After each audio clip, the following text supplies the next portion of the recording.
my a few poems to someone who's a rather expert in the poetry field to like have Okay. her assess my poetry. Cool. And she said a bunch of things, and then she mentioned it's economical. And I actually felt really happy to hear that. Like, I love poetry that's relatable and that is not PhD level imagery and metaphors. Like, just give it to me Yeah, straight. I don't want to totally. read this poem and have it read like an abstract painting, and it's just too much fluff.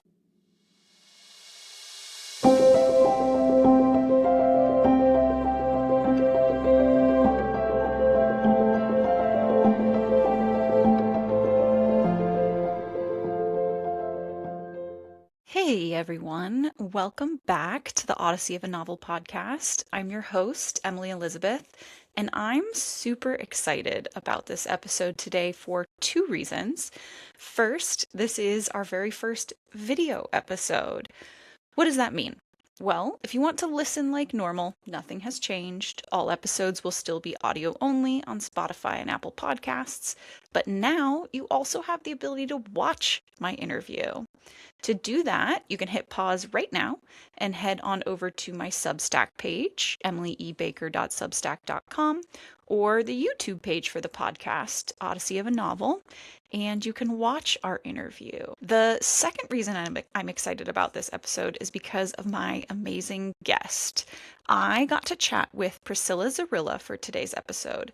Priscilla is a writer and coach focused on the moment people know what's true and choose to move past it anyway. After a decade in the tech industry, she self published her debut poetry collection, The Quiet Awakening Dare to Dream. I have it right here. It was written in real time while stepping away from a career that no longer fit. Her work centers on self trust, inner authority, and the quiet decisions made without an audience. She writes to interrupt self betrayal and give language to what people already know but haven't named. In the chat, Priscilla and I have a lot of fun while also discussing some pretty big topics that will resonate deeply with a lot of aspiring authors, but also those of us who have faced a challenge in life and recognized that what's waiting on the other side just might be the best version of ourselves. Let's jump in. I'm super excited to talk to you today. And like I've told you before, I really love your content. I find it very inspirational, very calming. And I'm super excited to get to know you and also have you talk about your poetry. So if you wanted to just start by talking a little bit about yourself, what do you do? How'd you get to where you are today? How'd you become a writer? Yeah. Okay. Loaded question, but I got this. Big question. So many things. Yeah. Yeah. So a little history. Um, Thank you for having me, by the way. We'll start there. Of course. So yeah, my name is Priscilla Zorilla, and no, my parents did not intend for my name to rhyme when I was born. My mom, she was born in Cuba. My dad was born in the Dominican Republic, and in Spanish, the name doesn't rhyme. So like in Spanish, it's Priscilla Zorrilla, Hmm. but everybody in America says Priscilla Zorilla. So with that little history, I could tell you I'm a first generation Latina American, Wow. and growing up Latina comes with, like in a Spanish family, we have like a lot of great parties, delicious food, Hmm. and growing up Catholic as well. Okay. So I Okay. did like went to Sunday mass. I did Sunday school. I was even an altar girl. Wow. So I'm gonna bring you on a little story here. So it's like origins of Priscilla.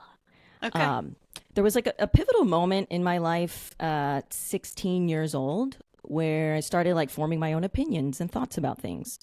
And there was one percolating in my mind, and I decided to share it with my parents at the dinner table one day. And so I just said, I don't believe in the faith and like everything I've been learning. Like I don't believe in the Catholic faith. And the reaction that my mom had to that, I even like, I get like a visceral Visceral. feeling reflecting on it because it was so impactful. Her denial of it and like how horrible it was what I had said, Yeah. and what was the story I created about it was that my truth was not okay. And that story was created by me based on the reaction, and it was like imprinted into my DNA. And I Yeah. essentially like pushed down my truth, pushed down who I was, and was just living for external validation, approval, and just going about um, the social norms, like getting a bachelor's degree, and I got a job out of college, and moving up in that company, and like everything was fine. Like you don't even know you're pushing yourself down, but everything seemed fine all through my 20s doing that, mostly living for external validation. And then at 30 years old, I moved from Florida to San Francisco. And when I moved, I had to get a new job, and I ended up finding a tech startup up there, and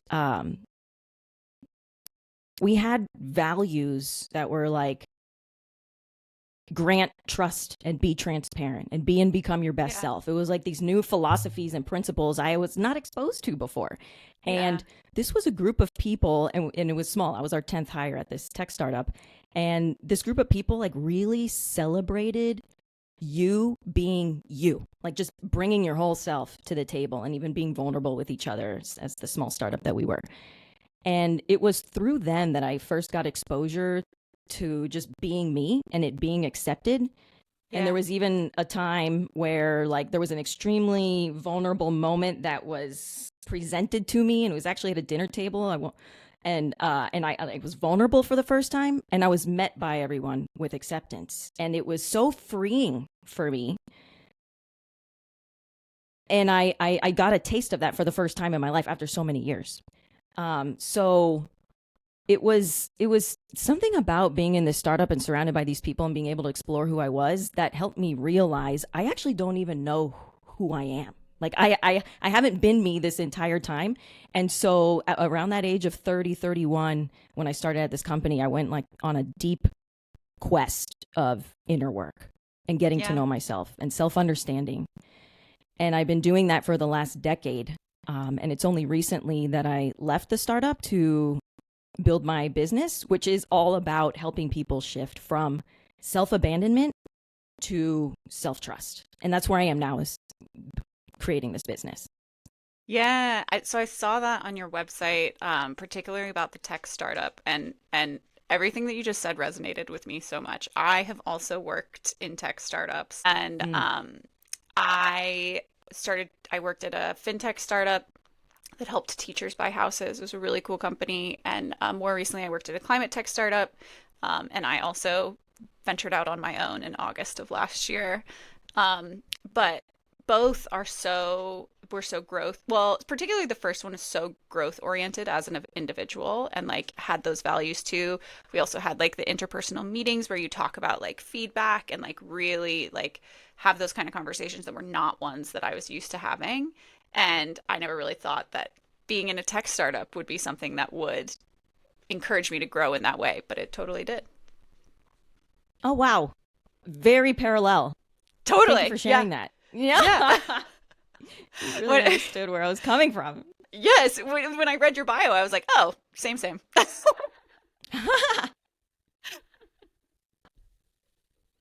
But that's awesome. Good for you. I would love for you to talk a little bit about what your business does, and how you work with people. Yeah. Thank you for asking about that. The the center of my business is really about writing. And I know we were going to talk about like, do you have another job? Are you a full time writer? And I classify myself as neither, because I'm in this entrepreneurial world, like experimenting with messaging and like what is the thing. Hmm. And so right now I'm writing all the ways I've learned how to stop overriding myself and sit more in the seat of self loyalty and self trust. So I'm Yeah. trying to create content, and I do it in my Substack as well.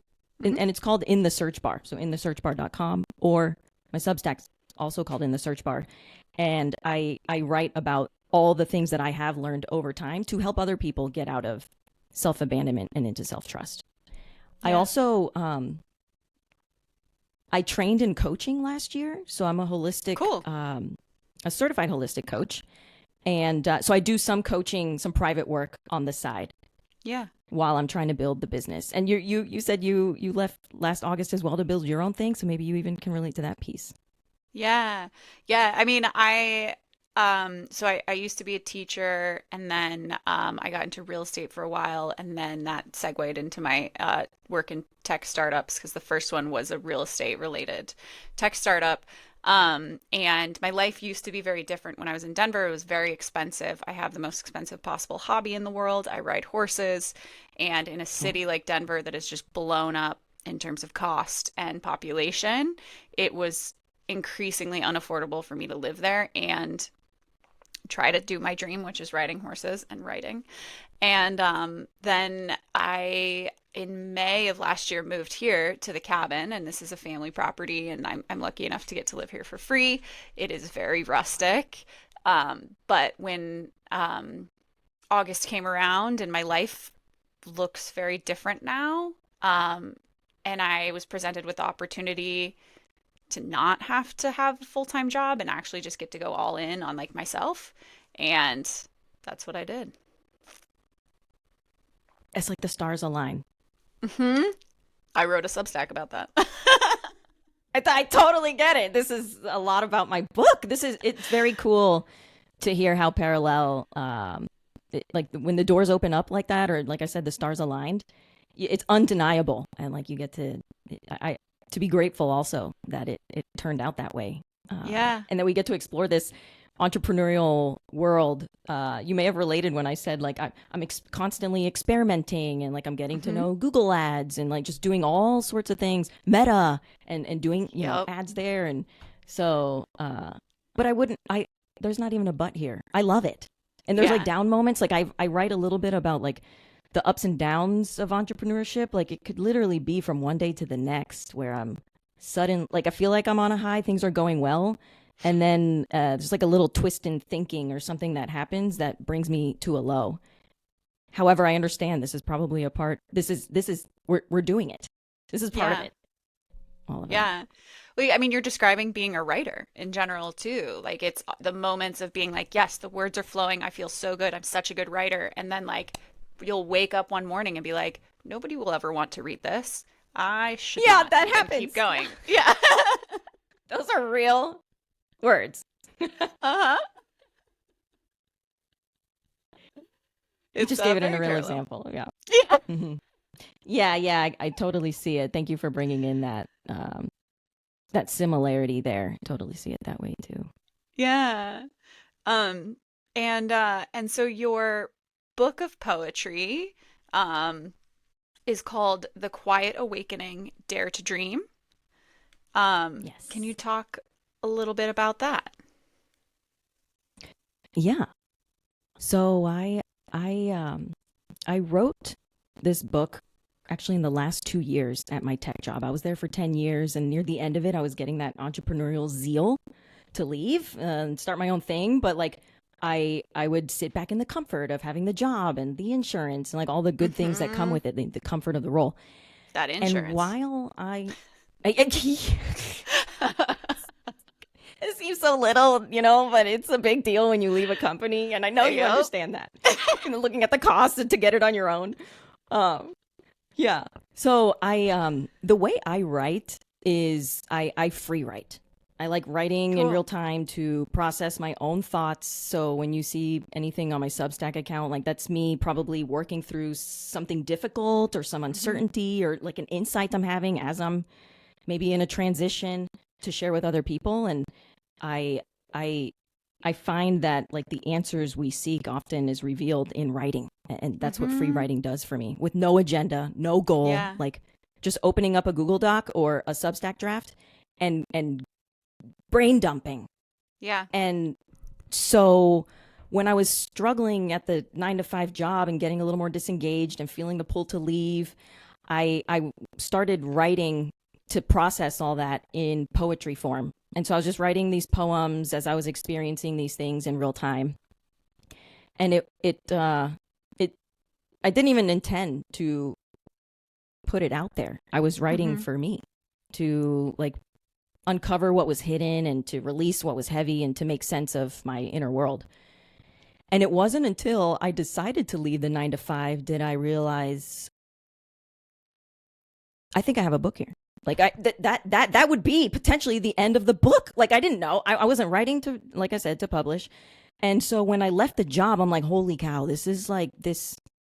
It's not even in the right order right now because I was just writing all these poems. But I was like, that could be a book right there that other people could relate to and get something out of. And especially when I shared it with friends, like I ended up Yeah. typing it up and putting it in an order that I think is something that makes sense. So it takes you from uh it's like the raw journey of going from comfort to truth and like leaving, like going for that change or that big thing, that unknown, the unfamiliar territory.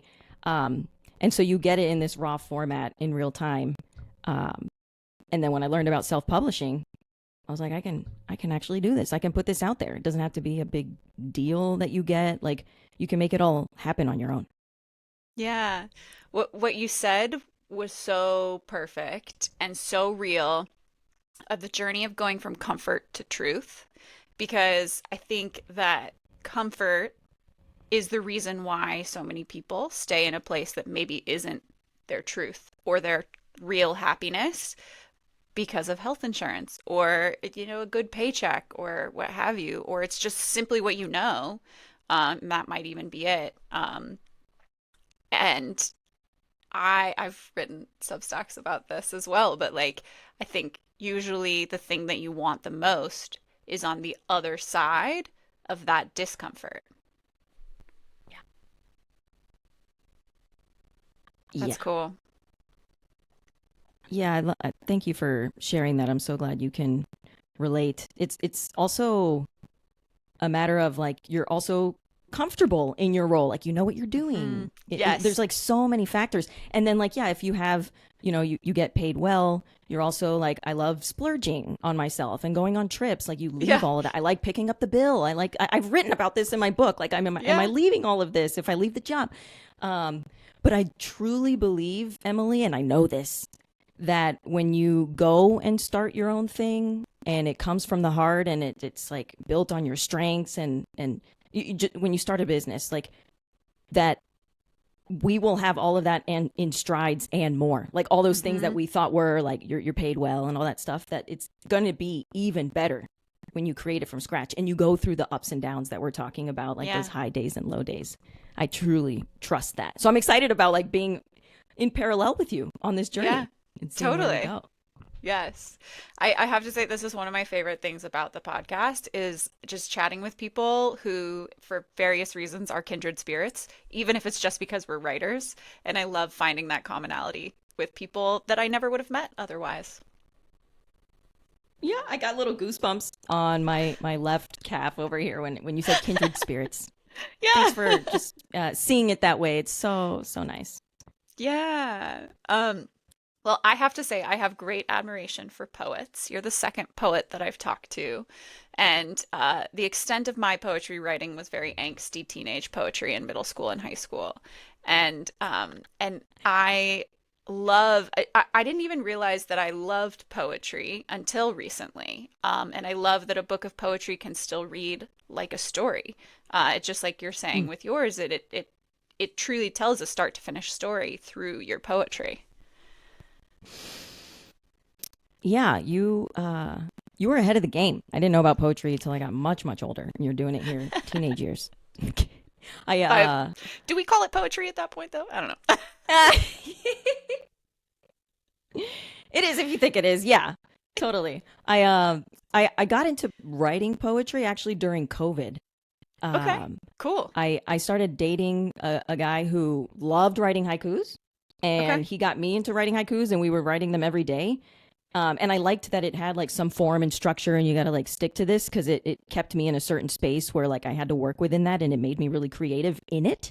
Hmm. Um, and I was really surprised and happy with like how I was able to write poems, haikus at that time. And so this writing for the Quiet Awakening was more like obviously it's not haikus. It's just like Hmm. me writing my thoughts. It's almost free writing in poetry form is how I would Yeah. describe it now that we're talking about it. So like um I call my poetry like raw, relatable poetry and I'm happy that it's called economical.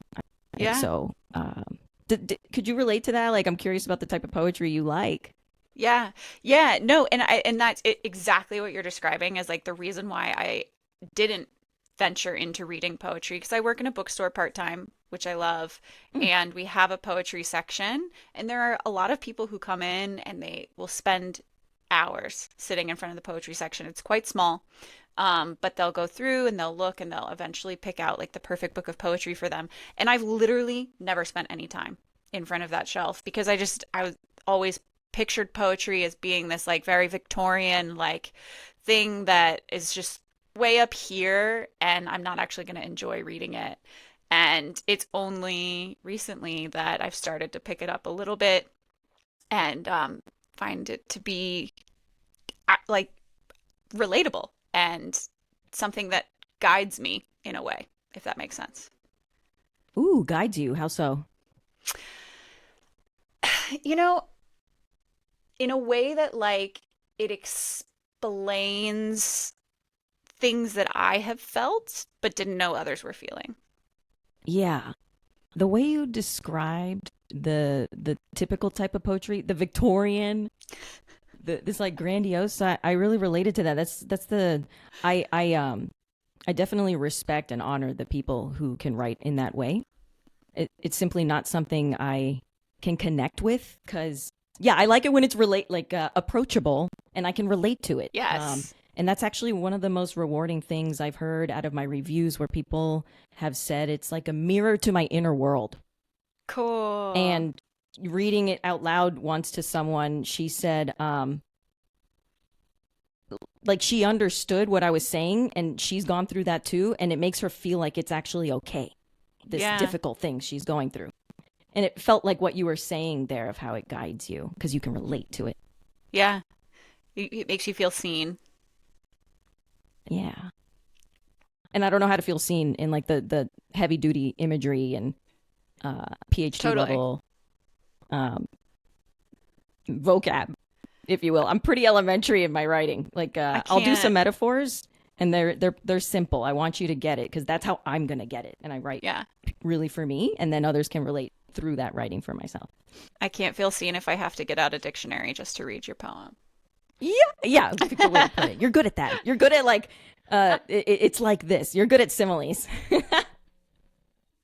Maybe that's the former middle school teacher in me. Yeah, the Yeah. similes and analogies. That feels very like high school lingo that I recall for So SATs. I'm curious, is it one and done with the book of poetry? Or are you actively writing poetry, hoping to put out more books of poetry? Because I know this was like, it kind of was the story of a pivotal moment in your life, and then you realized that you could put it out into the world. Well, what I learned from a podcast that actually taught me all about Amazon KDP, it's called Mastermind Success Podcast, I do believe. Cool. Okay.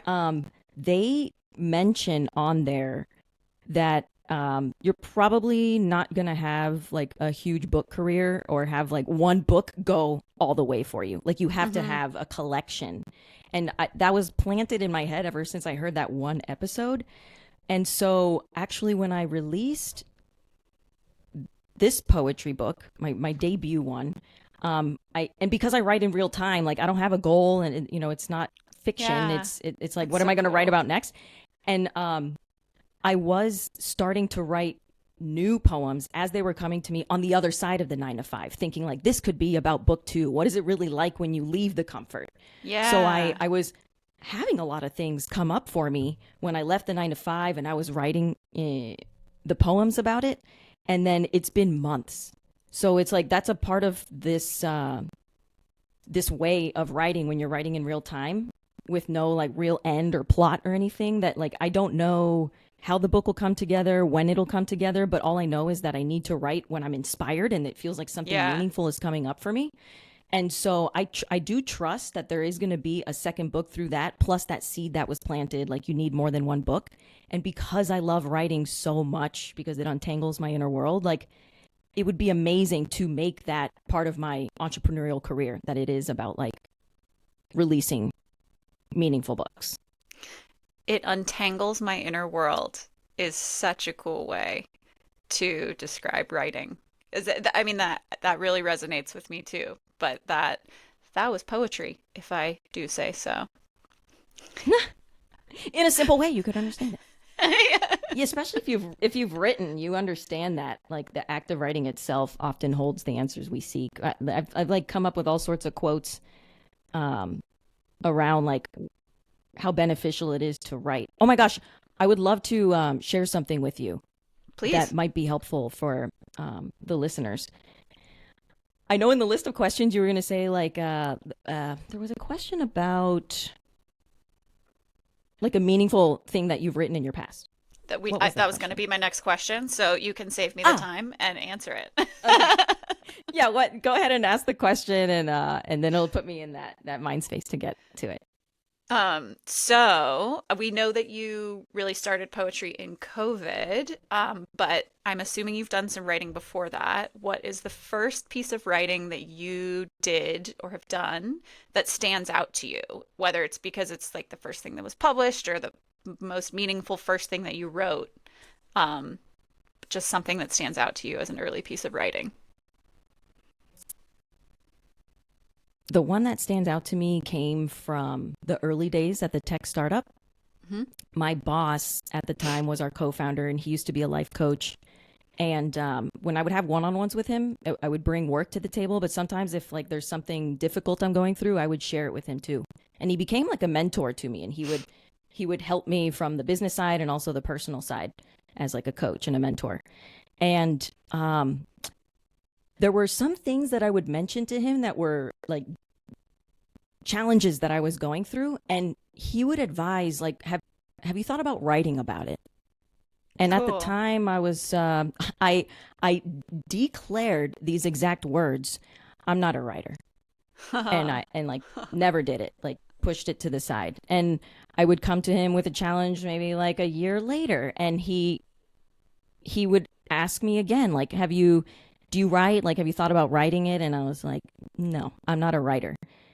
And I quote those words like I proclaimed that I wasn't a writer. And then it was like the third year in of him being my boss, and like I'm sharing something else with him, and he was like, "Have you thought about writing it?" And I said, "No, no."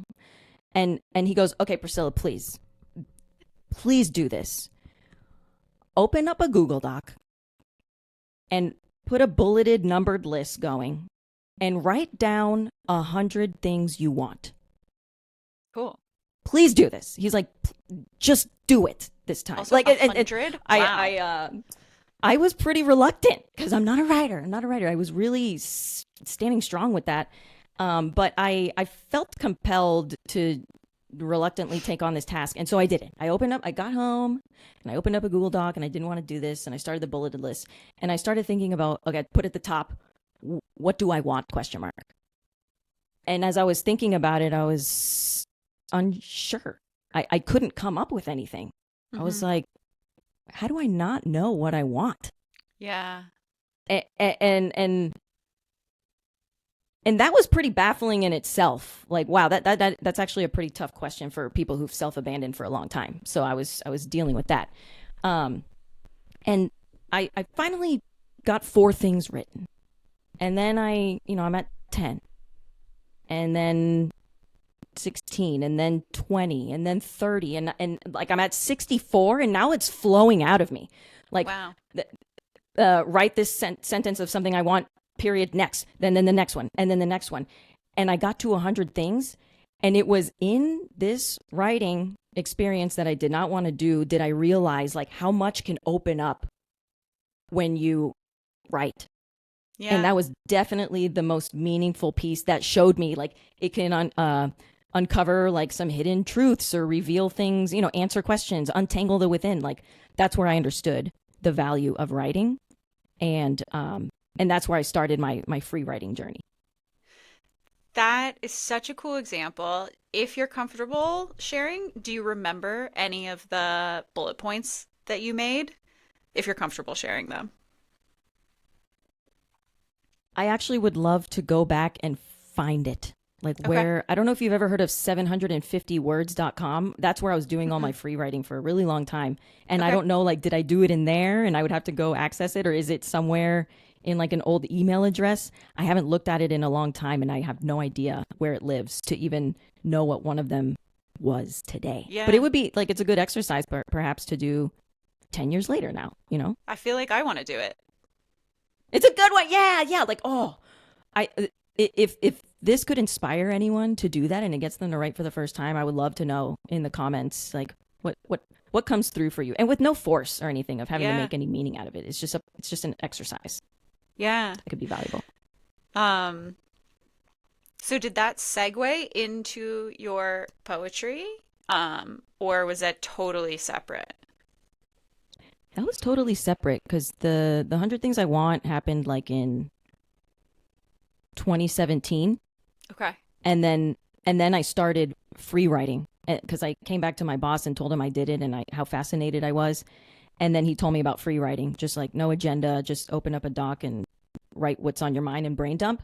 And so I did that in an app called 750words.com, where it's just a cursor. Okay. You open it and my cursor's Yeah. there and I go. Um, and then I mentioned to you in 2020, I got into the poetry during Okay. COVID. So Okay. that's been like a little evolution of my writing over time. And I would say even the poetry is a form of free writing. I'm just putting a little bit more form to it and some like metaphors and relatable things. Um, and it seems like now that I'm talking about it with you, like the essence of my writing is all about free writing with no agenda, and it's to serve me, which then serves you at the end of the day because it's so relatable. Hey everyone, we had to take a short break because I lost internet, the perks of living in a cabin in the woods. So, this seems like a great moment to let you know of a few ways you can support the podcast. Odyssey of a Novel is now a production of Writer on the Water Press. While this particular resource is free for authors and listeners, it would not be able to exist without the funding of some of our other endeavors. So, if you are enjoying this podcast, you can become a paid subscriber to our newsletter partner, The Writer on the Water, on Substack for just $4 per month. This is actually the only way I make money to fund the podcast. Or if you're looking for free ways to support, you can review this episode or the entire show. Reviews go a long way for helping others find the podcast. You can follow the show. You can share this episode or the whole podcast with a friend or someone who's not a friend, even if you hate them but think they'd like the podcast, send it to them. Finally, if you're interested in learning more about publishing your own book, check out the Independent Writer's Survival Guide, the School for Indie Authors. We have a number of courses on writing, editing, and publishing starting at just $35. You can access all of that through my website at emilyelizabethbaker.com. Let's jump back in. I am super curious because as a novel writer, I have, like word count goals. I have, so I make myself kind of sit down and write every day, every morning, if I can. Not always. Sometimes the words don't flow. You were talking about with your poetry, you write when the inspiration strikes, when the words are there. But is there anything that like ever triggers your writing, like a candle or a location or a Mm. playlist or something that kind of inspires you to write? Mm. My inspiration is typically from a challenge I'm going through or something difficult. As I said before, if I'm sitting in uncertainty or I'm making a transition of some kind in my life, like a major transition, like um, not long ago I moved in with my fiance, and so I was saying goodbye to my living alone, and I love my solitude and my sanctuary, like saying Yeah. goodbye to that. Like I needed to write a letter to that past self and thank her, and I'm integrating her, and then write a letter to my like new self with my fiance, and this is who I am now, and like I'm not losing that past self. So it's like when those types of things are coming up for me, even recently as another example, I've been speaking in terms of like with this new business I'm building in the search bar, this brand of self abandonment to self trust. I want to be an authority in it. Like I want to Mm-hmm. be stepping into my leadership and sounding like an authority. And just 2 days ago in a coaching session that I had, oh, this was yesterday, it dawned on me like authority, that's not the right word for me. It's like so strong and masculine and it just doesn't fit Yeah. me. And I'm like Yeah. letting that percolate. And I know like a part of my process is going to be, I need to write about this. I'm going to have to open up. So what I do is when I have the inspiration and I feel like I need to untangle that inner world, um, I open up a Google Docs for the most part, and or a Substack draft sometimes. Yep. And I find the couch. Maybe I'm sitting at my coffee table on the ground because I found a cozy little spot and I put my little heating pad underneath me. Or maybe I'm here at my desk. Like I just get in a cozy little spot and there's no like rhyme or reason or agenda. Again, it's just like a brain dump to help me like, okay, what I trust that with this whole thing about the word authority and what is actually my word, it'll come through in the writing. So it's purely the trigger is based on life experience Yeah. and processing, like uncovering whatever's hidden, releasing things that are heavy, making sense of what's transpiring within. That totally makes sense. And if I can say, if anyone has a single conversation with you, they will feel very confident that you know what you're talking about when it comes to helping them go from self-abandonment to self-truth. Oh wow, I that really means a lot to me. Yeah, because sometimes we don't see that in ourselves because it's when you're innate, like it's an innate strength or like something that you just live with. You don't see it yourself, so hearing feedback like that is really meaningful for me, and I appreciate you sharing that reflection. Yeah, it feels very obvious to me in our first conversation. Actually, something that's coming up for me around this is sometimes I want to see if you relate to this. Like if you're writing a lot and like your career is about writing, um, sometimes I get a little lost in the writing, like behind. I'm like behind the writer. And then Hmm. when you actually have a conversation with someone or like speak on camera, like I've been hesitant to get on TikTok or create live videos about how to get out of self abandonment and like experience and how to, you know, how to live with self loyalty and inner authority. Like I rather would live behind the words. I'd rather have like a nice Hmm. image with my words on top of it or put a Substack post out there.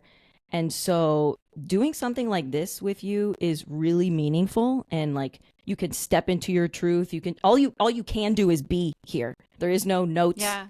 Um and so especially coming from this place, hearing you say that was extremely meaningful to me because this is like the real self. Yeah. I relate to that so much, especially in having to put myself out there in the marketing piece with Instagram and TikTok. And like my inclination is very much it's exactly what you said. Like it's very much to the view from the writer, right? Like I love a picture of my computer with the scenery behind it, like what I'm seeing. But like the content that sells or whatever is your face. People love to see people's faces. And I feel so vulnerable making videos like that. But I have been playing around with it on TikTok mostly because I don't really have like a very big audience on TikTok. And like the close people that I know aren't necessarily on TikTok, although a lot of them are now. So that's not necessarily true. But I don't know why I feel like the people that are seeing these videos, it doesn't matter as much on TikTok. So I've been playing around with very silly little videos on TikTok. I'm trying to expand that as well. And it's hard. It's really hard to film yourself talking and then just put it out on the internet. Yeah. What do you find hard about it? You said the word hard several times there. I think vulnerable. I feel very silly doing it. And I do think that's like very much in my head, you know? I think Mm. I like that's something that is ingrained in me from a past where like before social media was so prevalent, like people were kind of looked down upon or whatever for being the person that was filming themselves. And so that's just still ingrained in me. Uh, Um and so I feel very silly filming myself and am trying to get more comfortable with it. I stopped by a bookshop in Appleton, Wisconsin, and talk to the owner, and she's carrying my book. And she and I were talking about this because she has to do the same thing to promote the bookstore. And she's awesome. And she said that what she started to do to make herself more comfortable is essentially she would just walk around her house having conversations with her phone. And Mm. suddenly she it helped her to become more comfortable in front of the camera and filming her videos that she does for the bookstore. Oh, thanks for that advice. It's like a little thing there that could help with that. Yeah. I also I'm remembering now. Like I used to also look. I'm just gonna say it. I used to like look down on people who are like constantly recording themselves when they're out. Like, and then you kind of become that person. It sounded like you were describing there, and I don't Yeah. think that about people anymore when I see them doing that. I understand people do that for a living now. But you Yeah. made me realize like maybe there is some part of that still in me criticizing myself for doing that. Like that thought has been in me and maybe I'm just applying it to myself now. So that's very interesting. I appreciate you just illuminating that for me. Yeah. One thing that one thing that I realize I need to work on is this feels very solar plexus, like standing in your agency and in your confidence and being yourself as well, as I said before. Um, and like using your voice is actually a part of that, like saying things out loud, not just writing my poems, but saying them out loud. I've been working on doing that and putting them up on Substack, the actual video readings. Um, and Cool. so I love that we're leaning into our edge here. That's what like I'm Yeah. really getting at here. Like we're leaning into the edge, doing that social media thing. Because at the end of the day, the more people we get the message to, the more like can find our books and to get value.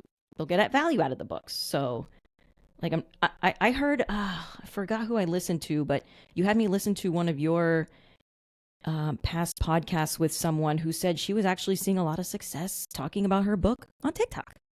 And it made me want to Angie. explore that. Yes, yes, Angie. Yeah. Yeah. Like we're not giving ourselves any chances when we don't explore that. Totally. Yeah. Yeah. Um, yeah, Angie's so cool. And she also she's a great one to follow. She's obviously a fantasy author. But her Instagram is phenomenal. Her Ooh. now husband is he's like a professional cinematographer or something like that. He does something professional with videos. So she does have like incredible equipment and somebody who like edits and stuff, but she's got awesome videos and pictures and content. She's a good one to follow for inspiration for sure. Oh, good. Thanks for the recommendation. I do like looking at other people for inspiration. Yeah. Yeah. Thank you. That's like my strategy is basically I look at content, and if it's something that I liked, I'm like, sure, I'll try something like that. Mhm. Good. Yeah, we just got to keep leaning into our edges here. That's how we grow. Yeah. And I love that. I love growing and learning new things and also like um thanking the side of me who has the struggle. Like there's always something good in every single challenge or struggle or when you're leaning into an edge, like there's something protecting you and like I'm always thankful of whoever that is inside of me protecting me.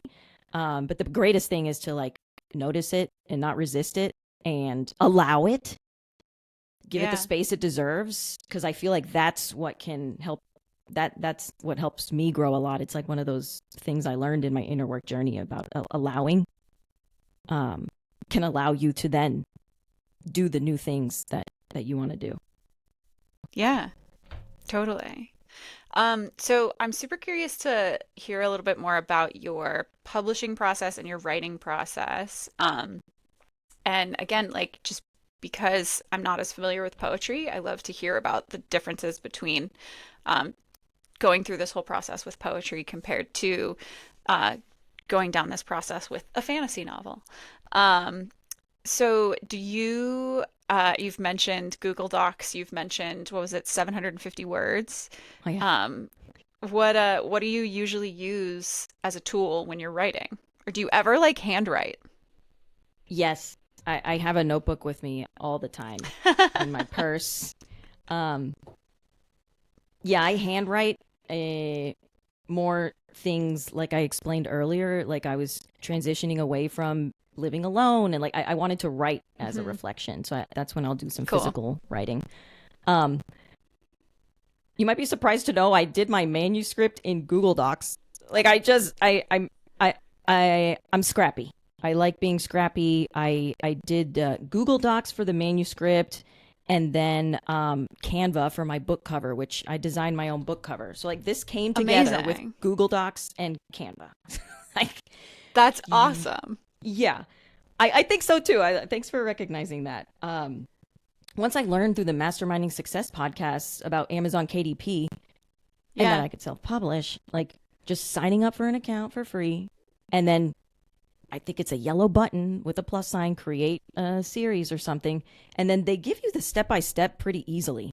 And then their help center documents are also very helpful to use along the way. Because I just had a regular Google Doc, and then I had to learn about formatting it and what is a Hmm. manuscript. I didn't even know Hmm. what that was until I got into KDP's step by step process. And it tells you everything. Like, what size does my Canva need to be to do this design? And so I did it scrappy with just those elements, like simple digital tools. And I would say one of the hardest things was translating it to Kindle because it's not Okay. just a copy paste thing. Have you done Right. a Kindle version of your book? Yes, and Okay. I had a similar issue. So I have like these fancy chapter headers in my book, and I just assumed that they would be fine in the ebook. And the way they, I also made them in Canva, love Canva, and this whole podcast should be sponsored by Canva. I'm gonna work on that. Um, but I realized that they just didn't format in the ebook, and so it was like covering up half of my, it was covering up my chapter header, it was coming up covering up like the first part of each chapter, and I couldn't figure out how to redo them to work in the ebook. So the ebook just doesn't have the cool chapter headers. I gave up, but it Oh no. exists. Yeah, so you've done the Kindle Yeah. thing. Um, I didn't realize like you, it's not just a copy paste thing. And then the formatting Yeah. was all weird, and I couldn't figure out why. And we're tech, we come from tech, so like we're good at this stuff. And like and when I feel like there is an app or something that's really poorly designed, I get very frustrated with it. But I Yes. didn't understand that like there's something called book matter, and I absolutely have to use this book matter. And so I once I figured out how to do it, I ended up creating a YouTube video called like roasting Kindle Create and how to get unstuck because it was so frustrating. And I know people can relate. And there was nothing out there I could find about like how do you get unstuck. So that's a good video for Yeah. anyone who's trying to do the Kindle version and feeling that frustration. That's amazing. But it sounds like you're the second person who's told me this because I went Ingram. And I chose Ingram because of my work in the bookstore, and our distributor is Ingram. And so I knew that via like bookstores could just order it directly through Ingram. But I really loved my experience with Ingram. I, like you, am pretty tech competent, and so I could figure it out, but it was not user friendly. I like the Mm. end result and how easy it is to sell my book and how easy it is to get it in bookstores and and like make a decent amount of money from it. But actually inputting it into Ingram was so hard. And like I had to pause at every question and like do some research, and their customer service team is nowhere to be seen. Like Oh. you'll hear from them 2 weeks later after you submit a request. And from what I understand, that is not the case with KDP, and it is pretty user friendly, and it makes the process a lot friendlier. That's good to compare, like hear your experience. And I can attest that Amazon KDP was step by step easy, especially if you leverage their help center articles. Put Cool. in your how many pages is your book? Put in those number of pages. What's the size going to be? Like put in the size, and then they're giving you the exact dimensions for the Canva that you need to create. Like they made Yeah. it like plug in like that too. The way they did their help center articles, extremely easy. And I hope that's inspiration for people out there to know like you can do this. One thing I was going to touch on is when it comes to Google Docs for your manuscript. Like I did look at other tools to do, I guess, an official manuscript. But it Hmm. ended up working through Google Docs. And I was inspired even by looking at my favorite poetry books. I like Young Pueblo and Atticus, like looking at the fonts and choosing Yeah. E.B. Garamond at the end of the day, like something sophisticated, but clean at the same time. Like, yeah, looking at other people's stuff helps too. And you have all those fonts in Google Docs or even Word. The one thing I couldn't figure out that I do want to point out is like putting page numbers at the bottom of every single one of my. You would think that's easy, but till this Yeah. day, like I would rather have pages, but I don't have any page numbers. That's something I haven't been able to figure out with Google Docs. That's a limitation that I would want people to know about. Interesting. And also, do you have to adjust the page size of your Google Doc in order to fit the page size of your book, or does Yes, KDP do that for you? Okay. I had to do Okay. the margins the way Okay. KDP told me to do the margins.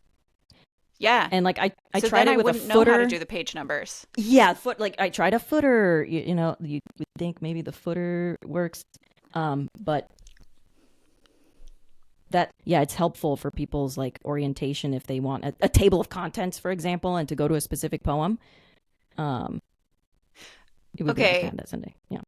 But also it's poetry. So I feel like you can just be like, no, I have the creative license to not have page numbers. It's poetry. The creative license. Yeah. Good. Thank you for the reasonable reasoning there for Yeah. Yeah. bypassing the page numbers. I do prefer books that are like you open it up and there's maybe a title and 2 pages of something you can read and it's very Hmm. inspirational, like wisdom filled. Um, and so that probably also had something to do with why I was okay with this. Like open it up, see what calls to you. At that time, like wherever you go, intuition wise, like that might have a message for you. I That's another reason why I love reading poetry is because it can be like that too. It doesn't have to be read the whole book to Yeah. get it. Um, would you ever write a book of prose, like a story? Only if it was based on real life, because I struggle with fantasy. I am a pure nonfiction girl. Yeah, I like reading about psychology and consciousness and like Uh-huh. wisdom. So I something that just came to me is I started writing a book almost like in a self-help way Okay. before I discovered like poetry is the way. I have a Substack post on this actually from a while back about I thought I enjoyed writing until I started writing a book. Something like that. I didn't so I like truly poetry probably is the form for me when it comes to books. That makes sense. That's For really writing, funny. my own like writing because I will read other books that are not just poetry. So Yeah. No, that's cool. Like I said, I have great admiration for poets because my poetry all lives in my teenage years and I never want to see it. I think most of them were just like recreations of Fall Out Boy songs, making them making them did applicable to you my life. did you have a diary? I had I yes and no. Like I didn't keep a diary religiously, but I always had something on my side table or in my drawer. And Okay. that's where like at night if I was feeling emotions, I would write. I don't know why one stands out to me. I know I wrote a poem called Snow, and I couldn't tell you anything else about the poem beyond the fact that it was called Snow, but I Oh, remember that for sure. hearing this reminds me like the 14-year-old you is like the me now. Like you write based on like a moment of inspiration and like and it comes out in a little notebook on the nightstand. That's so interesting. No, no, be kinder to yourself than that. You are not 14-year-old Emily. Not per se. Just parallel again. More parallels. Honestly, though, I should have a notebook on my nightstand because I will frequently wake up in the middle of the night and have an idea for my book or a Substack post or something. And then it keeps me up because I don't have something to write it down on, or I have to get up out of bed and then I don't fall asleep very well. And so it's always in the middle of the night that I'm like, I need to remember to get a notebook to keep on my nightstand. And then it's during the day when I'm actually shopping that I don't remember to get that notebook. So one of these days. Yeah, how can we help you remember this? I almost need your address so I can just send you one. Or I'll just add it to my grocery list right now while we're sitting here. Yeah, yeah. I know what you're talking about. I do have a little notebook on my nightstand with a pen attached to it for things like that. Because those things will keep you up. I really understand that. I think a lot of people do. Yes, and especially once you feel like it's perfect, then you're like, I can't forget this Yeah. because now it's perfect, and I will fall asleep and forget it. Yeah. And I think about it in the way of like, this is exactly how I want to say it, and I'll repeat it and I'll repeat it and I'll repeat. Then that's keeping you up the whole time. Uh-huh. Yeah. Yeah. Um, so I'm curious, did you like have anybody edit your book, or read your poetry before you published it, or was it very much just personal? I I did have friends read it once I realized the order of the poems, and then I attached the remaining titles to poems that didn't have a title.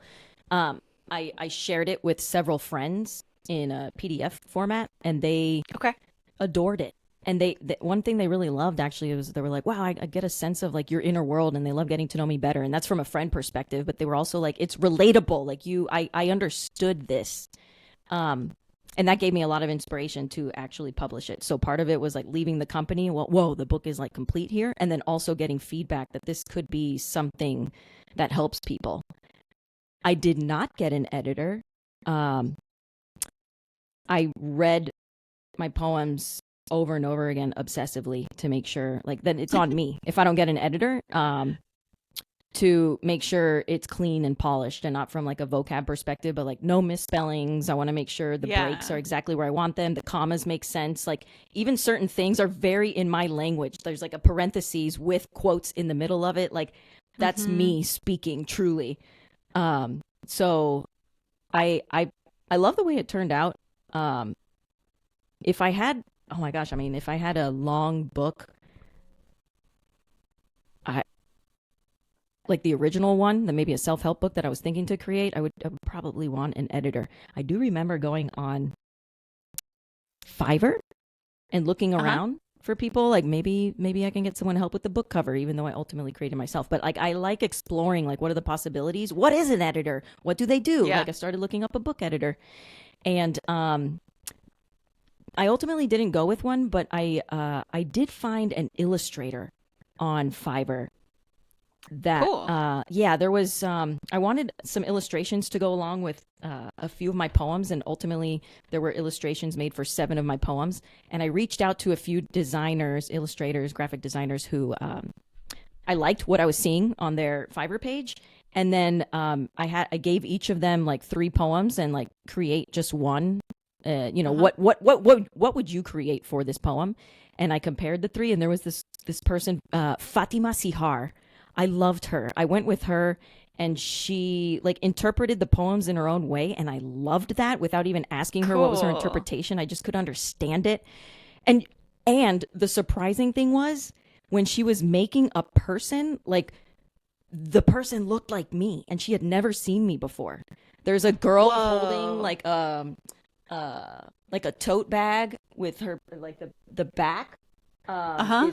is what you see is back here, and the tote bag has like a bouquet coming out of it, and it looks like my length hair. It looks like something I would wear, and I was really fascinated by that. So it's almost like she designed me into the book without knowing me. She was just the perfect designer in that case. And I want everyone to know like that cost me like $100.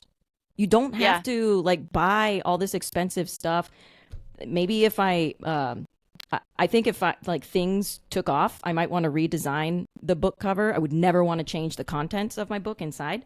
But I know in that masterminding success podcast, like how important the book cover design is.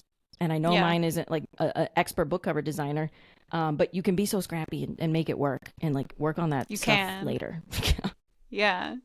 Totally. So, start to finish, in your writing, publishing, now being an author process, what was your favorite part?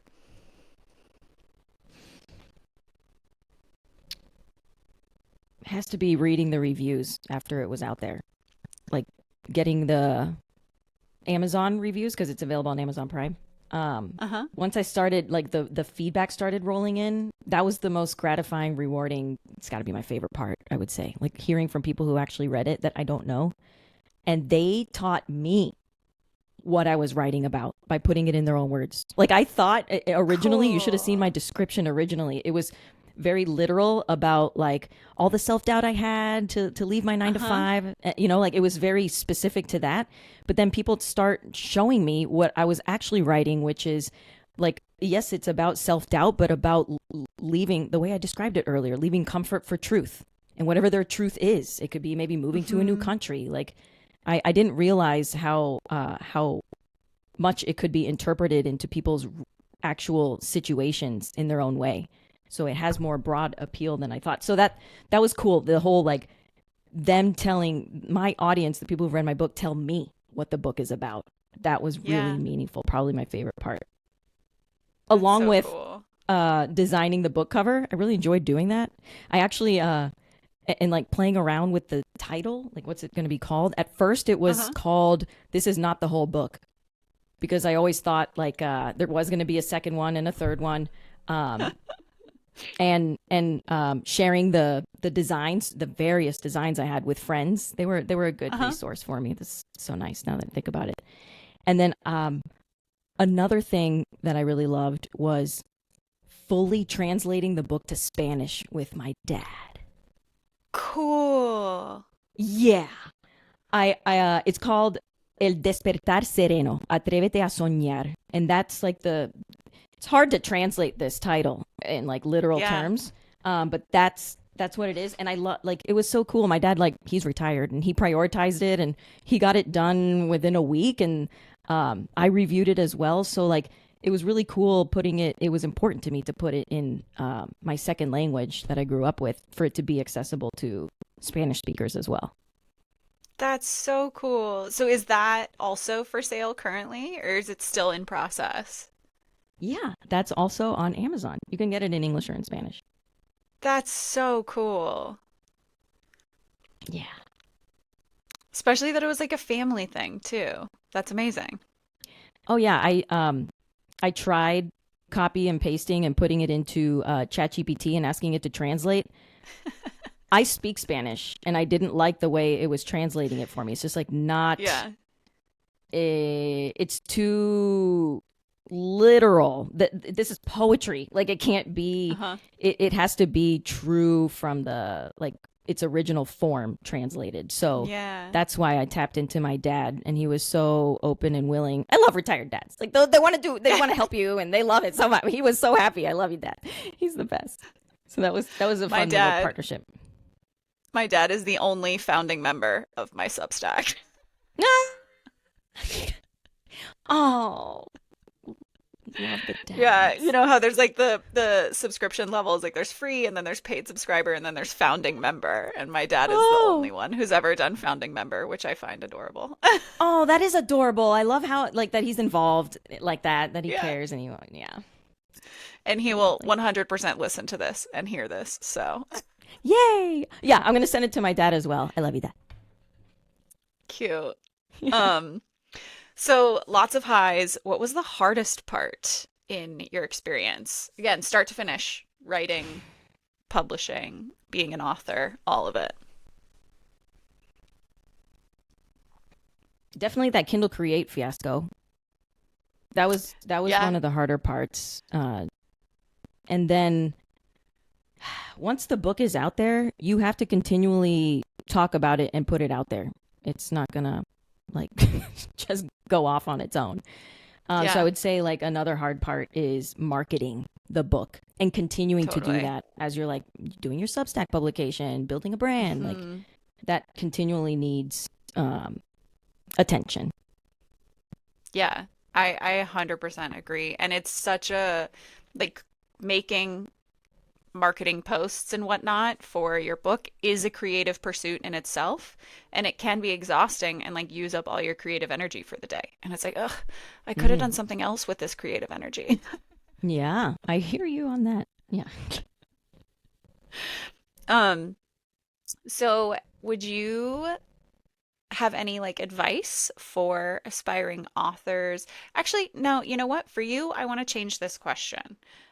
Because of the work that you do, um, if you had to pick one piece of advice for people who are working out of their self-abandonment phase, what would you tell them?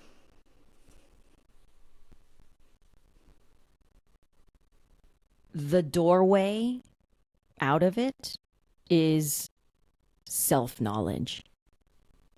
Getting to know yourself it was the start of my inner work journey. And that was like taking science backed assessments to understand what are my strengths and then what are the balcony sides of those strengths, like really getting to know me. So yeah, the doorway to self trust is self understanding.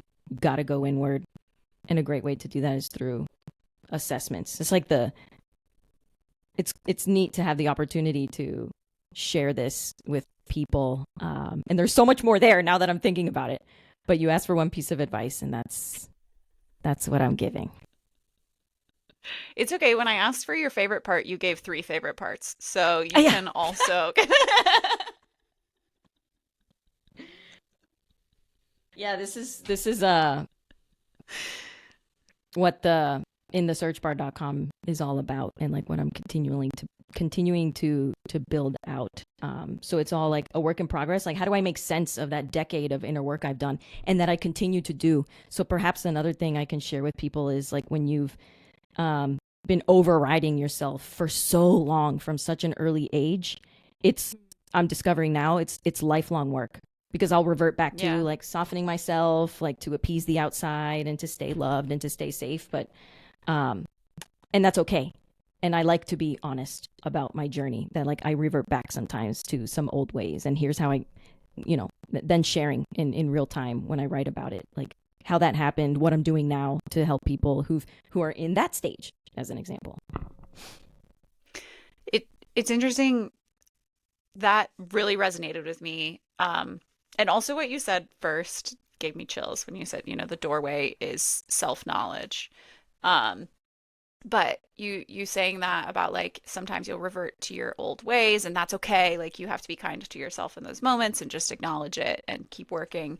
It made me think about my horseback riding and how if I'm out of practice, I will revert to old habits that I've had since I was a teenager, since I was a kid, that I have since in my practice and training and competing, um, gotten better at not doing. But if I'm out of practice, I'll go back to them. And I've never thought about translating that to just everyday life and how that also occurs in just being a person and like growing as a person. Yeah, this is what I was saying about like you put something out there and you don't know how someone's translating it. That totally made sense the way you were talking about it with horseback riding. Yeah. Um, so if somebody came up to you today and offered you a traditional publishing deal for your book of poetry or for a future book you might write, would you take it? I don't know what it's like the future. If they were to offer me one for a future book, so I'll go with the current book. And if I was offered a deal, I would say yes, only if I did not have to change one word about the inside. I'm okay with Yeah. like changing the cover. I understand they probably know best what to do there. But if I've heard that they make you potentially like change things about the contents of the book, and because I'm all about living authentically, there's no way I could do Yeah. that. So that's why I'm like also for a future one, how does that work? Yeah, Uh, totally. that's why I can't even answer that one because I'm not sure. Yeah. What is that authentic version? You don't know yet. Um, Exactly. you'll figure it out. Where can people find you? You and your book. Where's the best place for people to reach you and your book? Yeah, the book on Amazon Prime, and that's in Canada, U.S., U.K., France, Netherlands, like all over. Spanish The speaking Quiet countries. Awakening. Yeah, yeah, Spain. The Quiet Awakening, Dare to Dream, English version. El Despertar Sereno, Atrévete a Soñar is the Spanish version. And then to connect with me, you can go to my website. That's inthesearchbar.com. And then feel free to also connect through Substack. In the search bar is all you need to remember across all social media platforms. But those are the two where I'm most active, is my website and Substack. And then if you live in Orlando, I'm very excited about this. I'm doing a book signing on March 14th at a place called Authentic Books off of North Orange Ave in a really cute area. It's called Lake Ivanhoe. If you're like walking around there, it's so cute, little shops. If you're around on March 14th, come stop in. I'm doing a book signing, and I'm involving things that are like about your inner knowing. I'm going to have a painting there, an interactive painting for people to like just pick a color that you're called to and like paint on this. And it has, I'm looking at it now, I plastered pages of my book onto the painting. So that's going to be the background. And then there's like another little fun thing that taps into intuition and people's inner knowing that I'm going to involve. So it'll be a fun little interactive experience as well. That's so cool. I wish I was in Orlando. I would go. Yeah, that would be cool. It'd be nice to meet you in person, especially knowing we're kindred spirits now. Yeah, absolutely. Well, thank you so much. It was my pleasure. Thank you. And that was our episode for today. Thanks so much for tuning in. Join us next time for my conversation with romance author Christy Wolf. Odyssey of a Novel podcast is a Writer on the Water Press production. All editing and producing are done by Emily Elizabeth Baker. Thanks for listening.